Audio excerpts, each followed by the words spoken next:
Hello guys! Kumusta na po kayo? Welcome back po ulit sa Luto Pinoy sa Amerika. And for today's video po, tayo po ay gagawa ng tuna egg sandwich spread sa pandesal.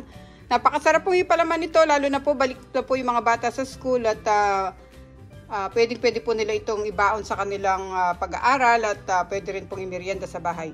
Ito po yung mga kailangan natin sangkapar sa ating tuna egg sandwich spread. Meron po tayo dyang mayonnaise, 2 hard-boiled eggs, tapos meron tayong white onion, sweet relish. Maglalagay po ako ng konting Eden cheese. Ito po yung tuna na gagamitin natin, yung century tuna in water. Tapos meron tayong black pepper at salt. At maglalagay din po ako sa ating sandwich ng lettuce. At ito po yung ating pandesal. Okay guys, pag-check nyo na lang po sa description below lahat po ng mga kailangan natin sangkap. Ililista ko po lahat doon. At sa mga bago dito sa aming channel, sana po mag-subscribe kayo sa Lutong Pinoy sa Amerika. Maraming salamat po at umpisa na po natin ang ating paggawa ng ating masarap na palaman for today. Salamat po. Dito sa ating strainer, ilagay natin yung ating century tuna kasi meron siyang tubig. So, tanggalin natin. Open muna natin siya.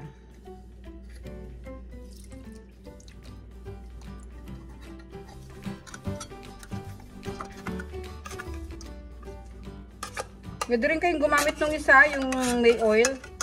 Pero ako mas prefer kung gamitin itong may tubig. Kasi ito hindi siya masyadong maalat. Okay.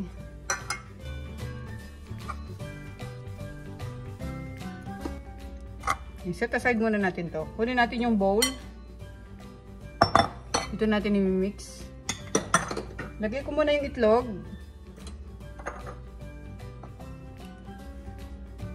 Gamit tayo ng tinidor. Durugin natin.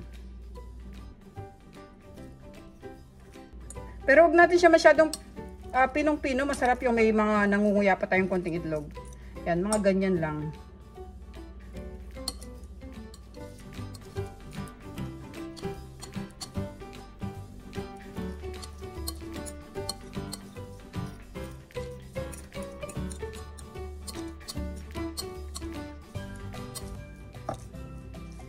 Mga ganito lang guys, oh. Pagkatapos, sama na natin yung ating century tuna.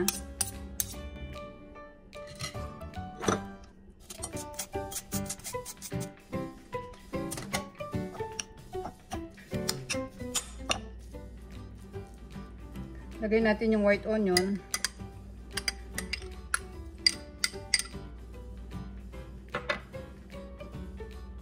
Yung ating relish.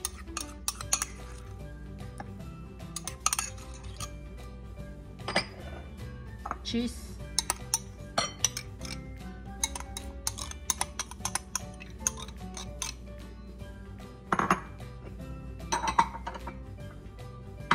Sama na rin natin yung ating mayonnaise.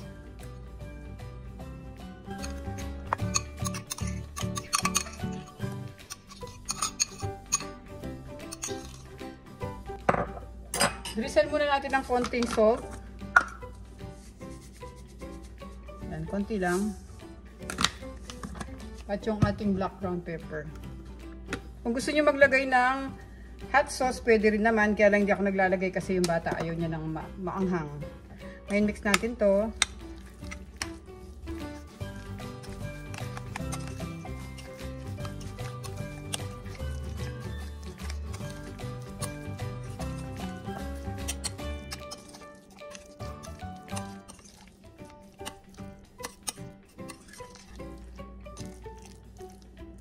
Ito na guys ang ating palaman. Kunin natin yung ating pandesal.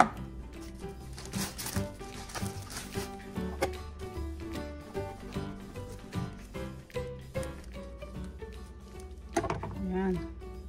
Kuha tayo ng lettuce.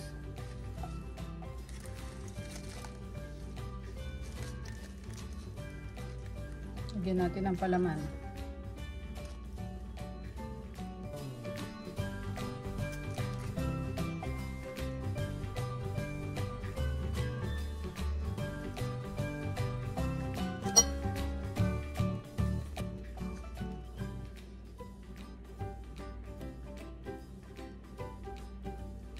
Ito na po ang ating sandwich.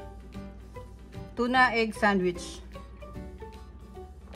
Okay guys, maraming salamat po ulit sa panonood. Sana po subukan nyo itong ating ginawang palaman. Napakasarap po nito. Tamang-tama po ngayon, lalo na pasukan na po yung mga bata.